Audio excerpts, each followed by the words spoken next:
Bonjour tout le monde et bienvenue à cette présentation de Lucid Trainings. Voilà, dans cette présentation, nous allons juste vous présenter un réseau informatique. Ça, c'est tout simplement pour l'introduction au réseau du premier module du CCNA. Voilà, ça, c'est le premier module du CCNA. C'est l'équivalent de Networking Essential. Donc, ça, c'est en quelque sorte une présentation ramassée de ce qu'on peut trouver d'intéressant dans le module 1 et aussi le module 2 du CCNA. Maintenant, le but de cette présentation, c'est de permettre surtout les étudiants qui sont actuellement dans la préparation du CCNA, bon, d'avoir une vue panoramique de ce que c'est en fait un réseau et comment on se connecte à l'Internet et comment aussi intégrer les services de téléphonie dedans, comment mettre les serveurs en marche. Et dans cette présentation, nous allons essayer de découvrir juste trois choses que nous allons essayer de voir dans cette présentation. Donc, non seulement c'est pour les gens qui font le CCNA, mais aussi c'est pour les gens qui sont en train de me suivre avec le Cisco Learn-a-thon et qui sont en train de faire, comment dire, la sécurité, les principes de sécurité. Vous savez, on ne peut pas sécuriser un réseau qu'on ne connaît pas. Donc, il faut avoir un tout petit peu quelques bases de réseau pour pouvoir faire un tout petit peu la sécurisation du réseau. Maintenant, je veux juste essayer, permettre à ces personnes-là de tout simplement avoir un début des bases du réseau pour que qu'ils puissent en fait comprendre les chapitres que nous allons faire aussi sur la sécurité. Donc c'est ce qu'ils font le CCNA aussi. Vous allez aussi faire ces trucs de sécurité. Donc ce sera une complémentarité de part et d'autre. Donc ce qu'on va voir ici sur l'agenda de la présentation, je zoome un peu pour vous permettre de voir un peu ce qu'on va faire. Oh. Voilà. Donc, voici l'agenda c'est une présentation de Enterprise Network. Donc, j'ai dit part 1. Part 1, c'est parce que nous allons essayer après de voir en détail tout ça tout au long de notre formation. Maintenant, ce réseau-là, c'est un réseau qu'on appelle réseau campus. Maintenant, qu'est-ce que c'est qu'un réseau campus? Actuellement, c'est un réseau que presque tout le monde utilise. Ça a été mis en place par Cisco. Tout le monde l'adapte. Il faut mettre un switch au milieu comme cœur du réseau et puis brancher les éléments qui rejoignent les switches qui sont au milieu. D'habitude, on met deux switches pour ne pas avoir ce qu'on appelle one point of failure, c'est-à-dire un seul point d'échec, c'est-à-dire que le réseau ne va pas dépendre sur un switch, il y en aura deux. Mais ce réseau est composé de trois parties qu'on appelle Core Distribution Access. Donc, vous allez voir, c'est un réseau de trois parties, mais il y a ce qu'on appelle collapse layer, c'est-à-dire qu'au lieu de faire ces trois couches-là, on s'est rendu compte on peut faire deux couches et avoir les mêmes performances. C'est-à-dire la couche core et la couche distribution vont être réunies en une seule couche et donc nous allons avoir distribution et access. Nous allons avoir collapse. Collapse, c'est quelque chose qui est compressé, donc couche core et couche distribution compressée et nous allons avoir après la couche access. Vous allez voir ça exactement sur notre TP. On a deux couches. Je vais vous montrer couche access, couche distribution et aussi couche core. Donc, voici les trois couches que nous allons voir. On va le voir en détail. La couche access, c'est quoi? En fait, la couche access, on va le voir, c'est là où on va tout simplement connecter les machines. Donc, je reviens un tout petit peu. Donc, la couche access, si vous regardez ici sur notre TP, je diminue un peu pour vous permettre de mieux saisir. Voilà. Donc, voici en fait le réseau en général. Donc, ça va être un peu compliqué de voir tout, mais je zoome un peu. Donc, voici un tout petit peu comment est présenté le réseau. Et ça, j'aimerais que tout le monde le fasse, les étapes et que ça passe et que les pings passent. Si vous arrivez à faire ça, la sécurité, vous allez comprendre, vous allez commencer à comprendre mieux. Si vous faites le CCNA, vous arrivez à faire ça, vous allez aussi comprendre mieux. Donc, la première chose, c'est de comprendre qu'est-ce que c'est que le réseau campus. Donc, le réseau campus, c'est ce que vous êtes en train de voir. Donc là, c'est un réseau qui est normalement composé de trois parties, mais nous, on en a fait deux parce que tu vas avoir les mêmes performances et tu n'as pas besoin de mettre l'autre couche. Donc, les grandes entreprises, voici ce qu'ils adoptent. Donc, on a ici, si vous voyez la première bande bleue là, c'est la couche distribution. C'est là où on a compressé les couches. C'est là où se passe le routage. C'est à partir de là aussi qu'on va distribuer pour aller. Ici, c'est la téléphonie pour les appels téléphone IP et aussi se connecter à une autre entreprise avec qui on veut faire de la téléphonie. Il y a ici le routeur là, c'est qui va à l'Internet. Il y a aussi un autre domaine qu'on appelle salle serveur. Mais dans cette salle serveur là, il faut comprendre que c'est une salle serveur qui est à distance, qui se trouve quelque part. Mais ça aurait été, on pouvait le connecter directement au switch aussi. Ça va être une salle serveur qui est localement abritée. Mais là, c'est pas localement abrité. On a voulu faire un peu de complexité, surtout pour le DHCP, on va le voir. Alors, on l'a mis un peu lointain. Voilà. Maintenant, voici la couche qu'on appelle collapse layer, c'est-à-dire ici, c'est la couche core et la couche distribution qu'on a réunies en une seule couche. Maintenant, en bas, on a ce qu'on appelle les switch access. Les switch access, c'est là où on appelle la couche access. Maintenant, la couche access fait quoi? La couche access connecte directement les équipements. Donc, si vous regardez ici, j'ai un peu pris les métiers de l'ISEP de Diamniadio et chaque métier, on lui donne un bâtiment, on lui donne il y a le secrétariat, il y a la salle des étudiants, il y a tout le monde là-bas.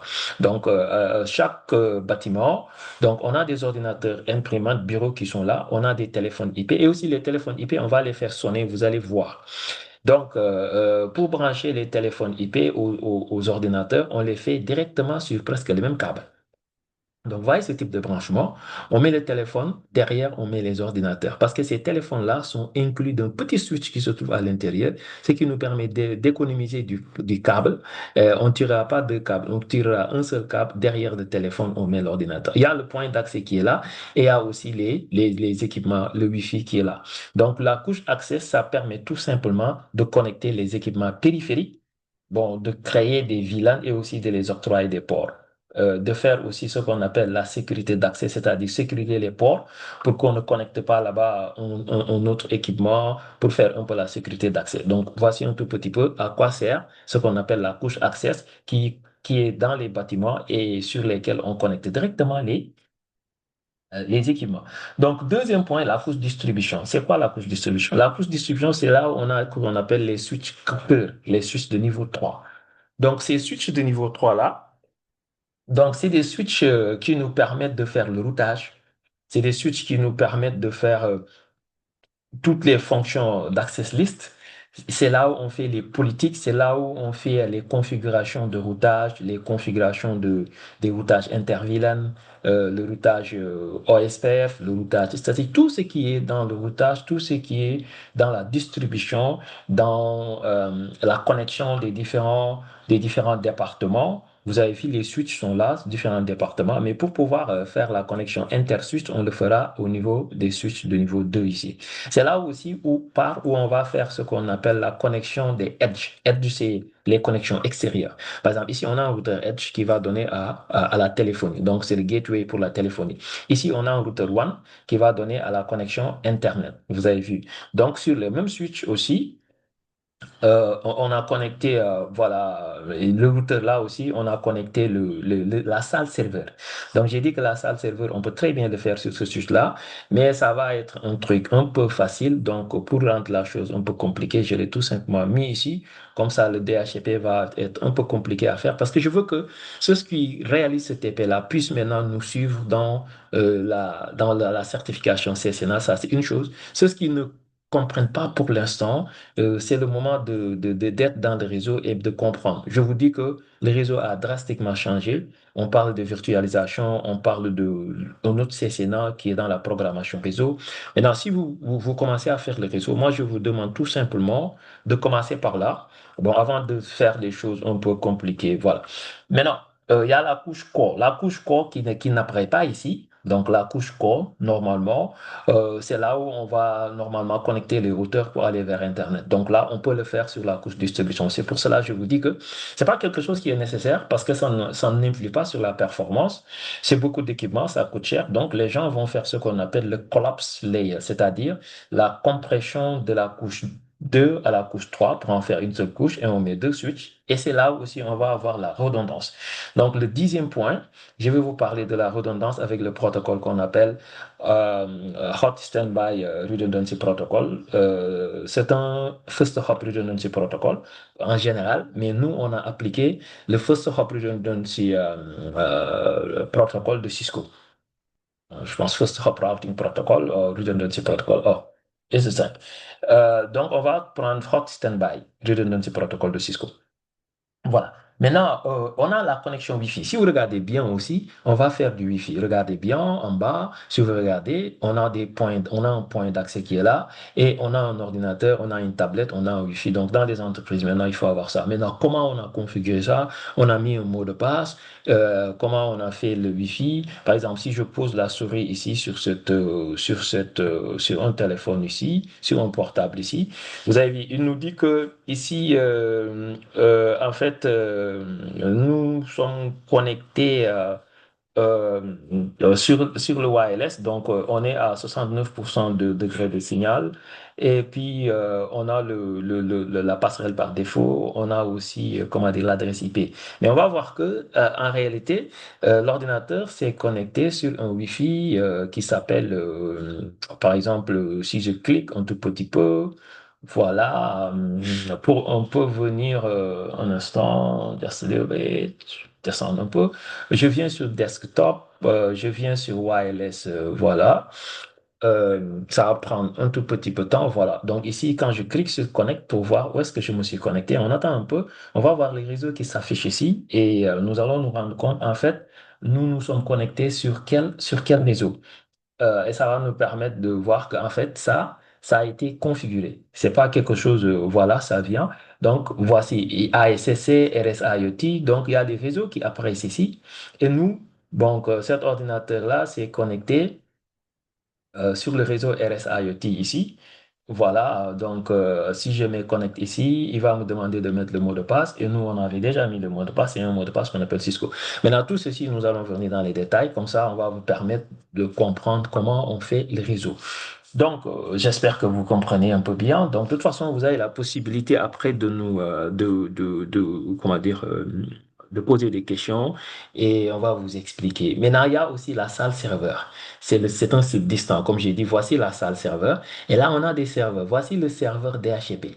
Donc, DHCP, c'est ce serveur-là qui donne des adresses IP à toutes ces machines-là. Tous ces équipements qui sont là, ils ont une adresse IP via un DHCP.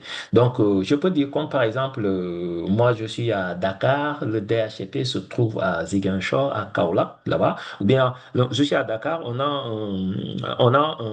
comment dire, une succursale dans une région.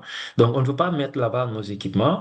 Maintenant, le DHP à Dakar et eux, que tu connectes la machine, tu vas venir jusqu'à Dakar pour avoir votre adresse IP là. Mais pour que là, ça marche, il faudrait que les réseaux puissent communiquer. Il faudrait que les réseaux soient convergents. Un réseau convergent, c'est un réseau où tous les équipements se parlent.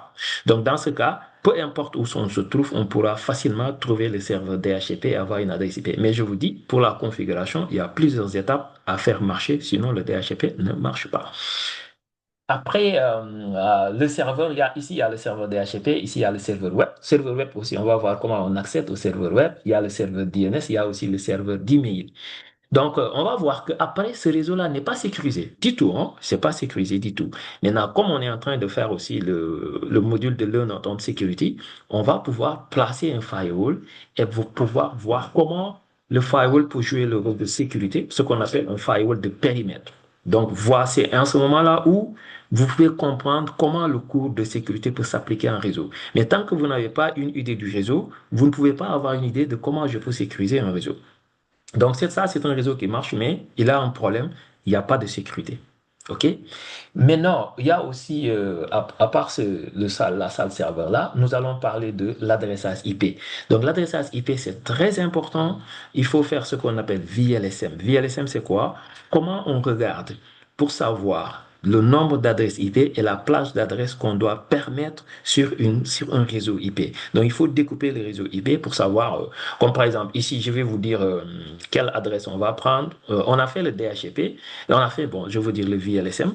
Après, je vais vous montrer comment on l'a fait, comment on a découpé, quelle classe d'adresse on a choisi, pourquoi on n'a pas choisi la classe d'adresse A. Ici, on a choisi B. Pourquoi on n'a pas choisi C, comment ça se passe, comment on a découpé. Donc ça, c'est les calculs qui posent un peu problème aux étudiants. Donc nous allons venir dans les détails dans une autre vidéo pour expliquer ces 10 étapes-là. Donc, l'adressage IP et VLSM, on va le faire. Donc très important. Je vous dis que sans adresse IP, un ordinateur ne peut pas fonctionner dans Internet. Maintenant, bon, si on peut voir l'adresse IP de cet ordinateur-là, par exemple, là, on a un ordinateur qui est là. Donc, l'ordinateur là, on avait posé la souris ici. Maintenant, pour voir comment l'adresse IP, c'est configurer une adresse IP avec le DHCP, nous allons voir comment on peut tout simplement voir l'adresse IP que DHCP a donnée à la machine. Donc, on choisit juste un ordinateur, comme par exemple, on clique ici. Si on clique ici, on va essayer de voir ce qui se trouve dans l'ordinateur. Donc, voici ce qui s'affiche. Ce qui s'affiche, qu'est-ce qu'on va faire? On va venir ici sur Desktop. Quand on vient sur Desktop, on va sur Command Prompt. Donc, quand on clique sur Command Prompt, ce qu'on voit ici, donc à partir, à partir de là, nous pouvons taper les commandes de Windows. Donc, ici, on n'est pas dans Cisco, on est dans un équipement Windows. Alors, on tape la commande ipconfig espace slash all. Quand tu tapes ça, tu tapes Entrée. Ce que tu vas voir, tu vas tout simplement voir les configurations DHCP de la machine, que DHCP a donné à la machine. Donc là aussi, nous allons venir sur les configurations pour pouvoir avoir ça. Donc ici, on a cette adresse IP-là qui a été donnée automatiquement. Voici le masque. Le masque. Maintenant, il y a aussi le serveur DHCP qui a une adresse. Voici l'adresse du serveur DHCP. Voilà. Donc, ici en haut, il y a la passerelle par défaut. Voici la passerelle par défaut qui est là. Voilà. Donc, ça, c'est des informations. On aurait pu mettre aussi le nom de domaine. On aurait pu mettre beaucoup de choses. Donc là, voici juste une information qui nous permet que le serveur DHCP marche et que chaque machine a pu avoir une adresse IP pour lui pouvoir d'intégrer le réseau. Donc, pour lui permettre d'intégrer le réseau. Maintenant, on va aussi voir une autre configuration, comme par exemple les téléphones IP. Comment les téléphones IP marchent? Les téléphones. Donc, si on regarde bien ici, il y a des téléphones qui sont là. Si on regarde, ici, il y a un téléphone qui est là. Il y a un téléphone qui est là. Je vous dis, on peut faire sonner les deux téléphones. Les téléphones. Donc, si on regarde bien ici, il y a des téléphones qui sont là. Donc, on va juste choisir ici deux téléphones et nous allons essayer de faire sonner les téléphones. Donc là, je vous ai dit que là en haut, ici, nous avons ce qu'on appelle le serveur Call Manager. C'est lui qui gère tous les téléphones. Donc ici, comme Packet Trace, ce routeur-là, c'est ce routeur-là qui supporte la téléphonie. Donc c'est pour cela qu'on a choisi le routeur 2811. Mais on aurait pu le mettre directement sur ce routeur-là qui, dans la réalité, supporte la téléphonie, ce routeur 2911A. Mais comme Packet Trace, ce routeur-là ne supporte pas, donc on a essayé de le mettre ici à côté. Mais on aurait pu le mettre sur ce routeur-là parce que c'est ce qu'on appelle le routeur One Edge. Donc c'est les edges, c'est les extrémités de connexion au monde extérieur. Donc ici, nous allons essayer de sonner les téléphones pour voir comment ça marche. Là aussi, c'est une autre paire de manches que je vais vous montrer comment on configure. Donc on clique sur ces téléphones-là. Donc quand on clique sur ces téléphones, le téléphone va se montrer à nous. Donc on le met un tout petit peu à côté, ici. Voilà, on le met ici à côté. Et je vais essayer je le mets ici à côté pour pouvoir voir le téléphone. Donc le téléphone là, on le met là. Maintenant, je prends le téléphone. Voilà, ce téléphone-là, il va aussi s'afficher. Ce téléphone-là aussi, nous allons essayer de le mettre à côté, là. Donc, ce qui va nous permettre d'avoir deux téléphones alignés. Voici deux téléphones qui sont alignés. Maintenant, ce téléphone-là, on va essayer de voir son devant, c'est-à-dire le GUI. Si je clique ici, là, on voit les deux téléphones. Donc, si vous regardez bien, chaque téléphone a un numéro. Donc, ce numéro aussi, c'est le serveur qui l'a fait, hein. Donc, après, nous allons voir tout ça là. Donc, ce téléphone qui se trouve à gauche, c'est le téléphone, on lui a donné le numéro 1002. L'autre a eu le numéro 1001. Donc, on va prendre 1002 qui va appeler 1001. Donc, nous allons essayer de composer. Maintenant, avant de composer, on peut décrocher le téléphone, hein, parce que le téléphone, il faut soulever le combiné et entendre la tonalité. Donc ici, on a soulevé le combiné. Donc ici aussi, on a soulevé. Donc ici, on n'a pas besoin de soulever parce que c'est lui qui va sonner. Donc on va taper 1002. Donc 1001 parce que c'est de l'autre côté. Donc quand on a tapé 1001, qu'est-ce qui va se passer? Donc, ring out. Donc, l'autre téléphone est en train de sonner. Vous avez vu? Vous avez vu? il est en train de sonner. Donc, qu'est-ce que nous allons faire? Bon, bien sûr, nous allons décrocher. Donc, si on fait comme ça, donc on a décroché, il nous dit que les deux téléphones sont connectés, ça marche. Et c'est ça, ça se passe exactement dans le monde entreprise. Vous tapez les mêmes commandes, vous faites la même chose, et voilà, et tout est OK, et tout marche voilà, comme comme vous l'avez prévu tout simplement. Et il n'y a qu'une différence. Donc là, maintenant, je vais raccrocher. On a fini de parler. Je fais comme ça. Je clique tout simplement. Voilà. Et maintenant, l'appel est terminé. L'appel est fermé. Donc, c'est comme dans WhatsApp, comment ça se passe. Donc là aussi, c'est quelque chose que je vais vous montrer, mais étape par étape. Par exemple, pour quelqu'un qui veut faire du réseau, au moins de pouvoir faire sonner des téléphones. Voilà. Donc, on va y revenir sur comment on configure les téléphones. Maintenant, il y a aussi l'Internet. Donc, vous regardez ici, en haut, ici, c'est l'Internet. Donc, on a un serveur qui se trouve là, qui va être le serveur Google. Il y a le serveur, on va dire Facebook qui est là. Et nous allons essayer de nous connecter et de vous montrer comment la connexion s'est passée avec ce qu'on appelle NAT. NAT, c'est quoi? Nous allons parler avec Internet parce que pour aller sur Internet, c'est une adresse publique qui va là-bas, pas une adresse privée. Et je vais vous parler de NAT. NAT, c'est quoi? C'est la transformation des adresses IP privées en une adresse IP publique. Parce que Internet, les adresses privées n'y vont pas.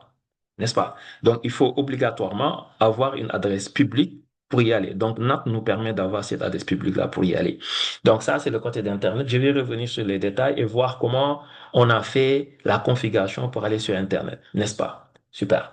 Maintenant, autre chose, c'est à dire que on va parler de la redondance. On va parler de la redondance des deux switches. Pourquoi on a mis deux switches ici? Pourquoi est-ce que les deux switches fonctionnent? Non, il y a un seul switch qui fonctionne, c'est le switch là. L'autre switch ne fonctionne pas tant que l'autre switch n'est pas tombé en panne. Donc, ce qu'on appelle, on ne veut pas un réseau qui a one point of failure. On ne veut pas avoir un réseau où il y a un seul point euh, où si ce switch tombe là, tous les réseaux ne marchent pas. Donc, si ce switch-là tombe, l'autre switch va fonctionner. Donc, on n'est pas dépendant d'un seul switch. Donc, ça, c'est le protocole qu'on appelle, on a mis le protocole de Cisco qu'on appelle Hot Standby Redundancy Protocol. Donc, c'est un protocole de redondance qui permet à deux switches de fonctionner, mais l'autre ne fonctionne pas. C'est comme une roue de secours que vous mettez dans votre voiture. La roue fonctionnera si vous avez une crevaison. C'est en ce moment que vous enlevez cette roue-là et que vous la montez et que, voilà, ça devient un roue de secours. La même chose aussi ici qui va se passer ici. Donc, bref, voici un tout petit peu ce que je veux partager avec vous ce week-end. Et je vais vous dire une chose, toutes les personnes que j'ai vues dans le Net A4 qui ont un compte et qui sont en train de lire, je vous envoie, je vais le permettre dans Google Classroom pour que vous puissiez télécharger ce fichier de paquet tracer si vous voulez, ou bien vous le faites vous-même, c'est très bien de le monter vous-même. Et aussi, je vous envoie les fichiers de configuration, comment vous allez taper, comment vous allez faire. Donc, ce sera à partir de ce week-end-là, je vous le donne. Et maintenant, pendant toute la semaine, vous pouvez commencer à le faire. Et aussi à lire les chapitres si vous faites le CCNA, je vais vous partager ça directement parce que vous êtes en train de faire le CCNA. Comme ça, on va directement terminer avec Packet Tracer et nous allons voir comment on va aller sur des choses beaucoup plus complexes avec des logiciels de simulation qu'on appelle CML ou bien, comment dire, Peanut Lab ou bien EveNG. Mais avant de faire ces choses-là, moi, j'aimerais bien me rassurer que vous comprenez déjà Packet Tracer. Comme ça, le module 1, pour ceux qui font le CSNA, je veux dire, le module 1, on le fait avec CSNA. Le module 2, on va le faire avec CML ou bien avec d'autres trucs qui sont beaucoup plus intéressants.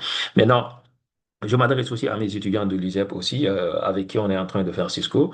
Donc vous aussi, je vous donne ça gratuitement. Comme ça, vous allez vous préparer aussi à être prêt pour la certification CCNA. Voilà. Donc, comme j'ai dit, ceux qui suivent aussi la sécurité, ceux qui vont suivre aussi AI, je vais vous donner ça aussi. De toute façon, on est en train de faire du réseau. On est en train de faire un réseau client-serveur. Un réseau client-serveur, vous ne pouvez pas le faire sans pourtant comprendre comment le réseau fonctionne. Le réseau fonctionne sur des protocoles. Je vous ai donné une vidéo où vous avez appris le protocole TCP/IP, le protocole aussi. Là, maintenant, il faudrait le mettre en marche, les mettre en marche, les mettre en corrélation, en communication dans un réseau, et vous allez voir comment ça marche. Et en ce moment-là, ça devient intéressant parce que vous allez commencer à mettre en place un réseau et commencer à faire des pings, voilà, des protocoles ping et tout ça, voir comment la connectivité ça passe. Parce que sans connectivité, il n'y a aucun service que tu peux mettre dans un réseau. Donc voici, je vais encore diminuer un peu comme ça, vous allez voir une vue d'ensemble. Donc voilà le truc, tout ça. Donc, on peut revenir sur le résumé. Donc, ici, on a une couche Access qui connecte tous les équipements. Sur la couche Access, on a la couche distribution. La couche distribution va distribuer selon les différents, comment dire, les différentes extrémités, les différentes connexions. Donc, ici, on a la téléphonie IP. À partir du switch distribution, on a distribué pour avoir un gateway qui va faire de la téléphonie. Donc, on a aussi un routeur qui nous donne accès à Internet. Ça, c'est le réseau, ça, c'est le routeur de notre routeur d'entreprise. Mais le routeur que vous avez vu là, c'est un routeur d'un fournisseur d'accès Internet qu'on appelle FAI, fournisseur d'accès Internet, ou bien on l'appelle AFP.